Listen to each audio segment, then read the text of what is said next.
Today I would like to address the issue regarding our fear around abandonment and how it affects our behavior. And if you stick around until the end, I'm going to be discussing ways in which we can remove that fear of abandonment from our lives once and for all. So hi everybody, Dina King here. For those who don't know me, and on this channel we discuss all things codependency and narcissism.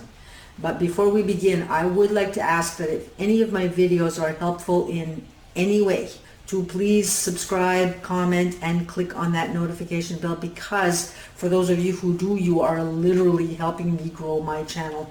So thank you. Okay, so moving on to our subject here. Fear of abandonment is such a huge issue for those of us feeling stuck in these codependent, narcissistic relationships. We're so afraid of being abandoned that we drop our own values. We compromise our very being in order to prevent any possibility of being abandoned. And when I say compromise our being, I mean we don't stand up for ourselves when something is wrong. We don't speak up when we need to. And if we do speak up, we end up caving and giving up on our own needs, such as speaking up to someone with a more authoritative voice. Let's look at an example here. You and your partner are out at a dinner party, or you're having guests in your home. So during the course of the night, it becomes all too clear to you that your partner's been flirting with one of the guests. And this isn't merely an innocent 1-minute flirtation either here. It goes on all evening, and that hurts. And so of course you want to address it. I mean, it's only normal here, right? This is real life. Things like this need to be addressed. This isn't something that you just sweep under the rug and bottle up inside. So as any normal being would do, you address it. So you say something about the way that their behavior was regarding the way they were flirting with so-and-so. And just like that, they're putting it on you. They're going to make you feel bad about yourself. They're going to belittle you and call you insecure, leaving you feeling shame for having jealous feelings. And first of all, that isn't jealous feelings. That was downright rudeness. But anyway, they're going to respond in a way that triggers you to get you to change your response on the matter. For example, if you say to them something like, "What's going on between you and Rebecca here? You seem to be pretty cozy there last night." They're going to turn around with a response such as, "What? You don't trust me? What kind of relationship is this? Trust is the foundation of a relationship. And if there isn't any trust here, well," leaving you with the fear that they may just end things. So suddenly your stance changes. You end up saying something like, "Well, it isn't that I don't trust you, it's just that I thought," and on and on. Here you are defending yourself from a valid point that you had in the first place. So now you're left feeling horrible. You feel all of these opposing feelings. You not only feel that your partner was flirting, you know that they were flirting. So you feel hurt, you feel angry, you feel disrespected, and you feel ashamed for not having stayed on point, for not having defended yourself. You feel like a weakling. You feel angry with self, and yet at the same time you're relieved that somehow you saved the day, because now they're not going to abandon you. It was all that you could do to prevent any possibility of being abandoned. And this abandonment, it stems from childhood, and it could have been experienced in several ways. It could stem from a divorce or a parent moving out. It could stem from the death of a parent. It can be caused by a suicide attempt by the caregiver, or even overhearing a conversation around that subject. Fear of abandonment can even stem from a parent that's distracted and emotionally unavailable. So the child grows up so desperately needing to have support, to have somebody around, a voice, a hug, or acknowledgement. The child feels alone all of the time. And so the world doesn't feel safe. There was never anybody around defending them or protecting them. So as codependents, we grow up feeling unwanted. Nobody wants us around. No one has the time of day for us. We are invisible. And then we feel that we bother people. And then in adulthood, one unresponded phrase in a group setting sends us right back to those memories of being unwanted. And then a lot of us end up being loners as adults. I mean, we might have some type of social life and some friends, but we do feel safer alone at home. It feels safer there because we're not encountering those awful feelings. We don't realize that on a conscious level. We just think that we're naturally born hermits. But on a subconscious level, there's your reason. So we distract ourselves by overdoing, for many of us anyway, in order to avoid the pain that we feel inside. And we've picked up on some survival skills along the way, growing up. Now, if you look at the word survival in dictionary, it states the state or fact of continuing to live or exist, typically in spite of an accident, ordeal, or difficult circumstances. Basically, if you want to live, you have to eat and keep eating. If you end up in an accident and can no longer walk, you're going to need to use radical acceptance in order to survive mentally and a wheelchair for physically. In the case of abandonment, the way that we as codependents have learned to survive was through people pleasing, because without others, we cannot survive. And that's not just us. People need people. It is a basic human need.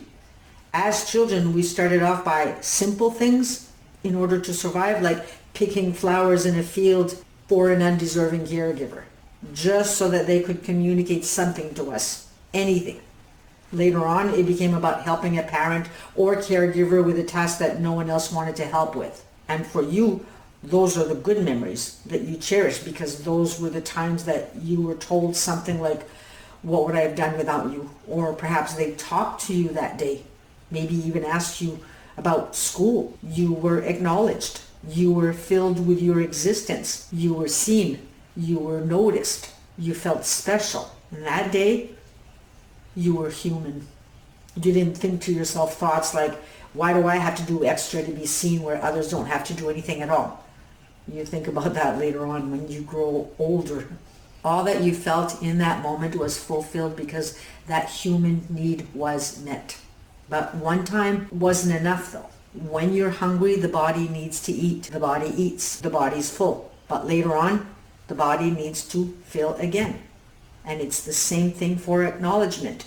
You can have all the acknowledgement that you need growing up, but if after years of marriage you're no longer being acknowledged, for example, where nothing changes, that is cause for divorce. So anyway, back to childhood here. Once you saw that this helping or doing for another got you what you needed, you did it again.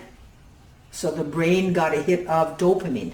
And dopamine is a chemical that gets released in the brain. This is a feel-good chemical that the body and brain need for survival, just like the body needs food. I mean, why do you think so many hurting people in the world out there are doing drugs?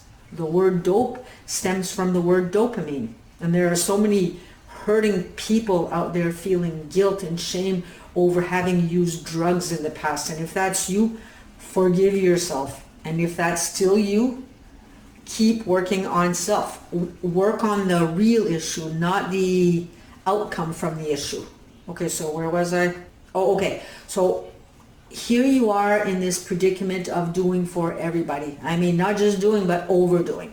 Your friend is in the midst of a divorce and starting over, and there you are emptying out your whole house with stuff to provide for your friend, even though they have money and you don't. Or your partner is a completely messy person who never picks up after themselves, and you're going to spend hours cleaning up the mess, whether it's their office, their vehicle, or the garage, all in the name of trying to impress them, all in the name of trying to get their attention. And you've been at it all day, and now they come home where all you get is a simple, thanks. And then they still create a huge mess in the kitchen, disregarding the fact that you've been cleaning all day. But hey, you got a thanks. It was noticed. It's what we do to get a cookie crumb, that acknowledgement, that feeling of being seen, that you exist, that hit of dopamine. We need so desperately to feel wanted, to be included as a living, breathing thing. We're screaming inside, please love me, please see me. So where do you go from here? We can start with reparenting the child, because the child is still there. So you talk to the inner child. You validate your own self. So what you're doing is you're fulfilling the needs that you never received by becoming the parent that you needed. I mean, here we are parenting everyone else, making sure that all of their needs are met and taking on responsibilities that aren't even ours to take. So here are some examples of what reparenting can look like. Let's say that you've just walked away from a session of being torn apart through verbal abuse via your narcissistic partner. Go and sit by yourself for a moment and ask the child version of you how they're feeling. You want to step into the energy of the child. Now, while the child's energy is letting you know how upset they are, I want you to comfort the child with words such as, "That wasn't really fair to you, was it?" Tell the child that you understand the pain that they feel and that you're on their side, and that no one should ever be treated in such a manner. Tell them that they did not deserve this. So what you're doing here is you're acknowledging the child. You're acknowledging the self. You're reprogramming the mind. And you might be thinking that this method is childish and foolish, but don't be so quick to dismiss this. The brain cannot tell the difference between reality and non-reality, especially when you're in a high emotional state like that. And that's where the information such as being acknowledged gets accepted into the subconscious mind. I mean, why do you think hypnotists on stage have dim lighting, fog, and drum rolls, for example? They're setting the stage for intense emotions like fear and anxiety, which makes the subject way easier to hypnotize. So another way that you may want to reparent is by going through all the good things that you like about yourself, and do that often. At the end of the day, while you have space for you, such as showering, pat yourself on the back for all the good that you've done in that day, for example. And I'm not talking about all the things that you've accomplished. Sorry about all that noise out there.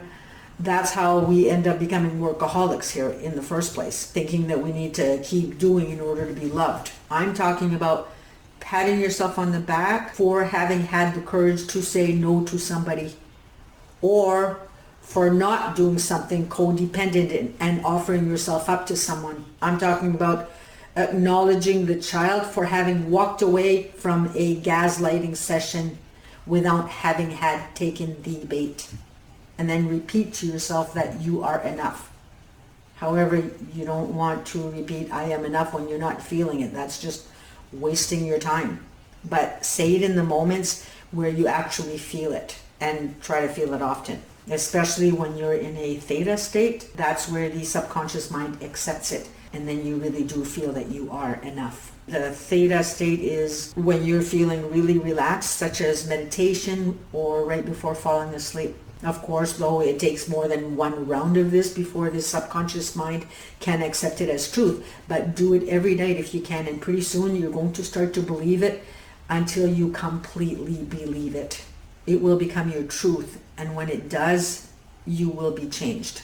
You will change automatically because it will have become hardwired into your brain, where it will just become second nature to no longer accept bad behavior from anyone, including yourself. You're naturally going to stop becoming needy. And when that happens, people around you are going to change. Those who want to be with you in your life are going to start to respect you more. And that's because within you, you're now vibrating that respect in yourself. And then those who don't have that love to give will simply fall away, where you will no longer fear their leaving. Matter of fact, you're going to welcome it. And that's basically it. You can ask your child things like, "What do you need?" or "What do you want?" at any given moment. If the child, aka intuition, needs a hug, then do that. Hug yourself, as silly as that may sound. If you feel that you've made mistakes in your day, let that child know that it's okay, that you're only human. If you're feeling afraid, remind the child that it's okay and that they're safe, and that no matter what, you're never going to abandon them again. You want to keep that child near you at all times, until eventually the child is going to become one with you. So tell them that you're proud of them, and tell them often. Tell them that you believe in them, and see where that goes.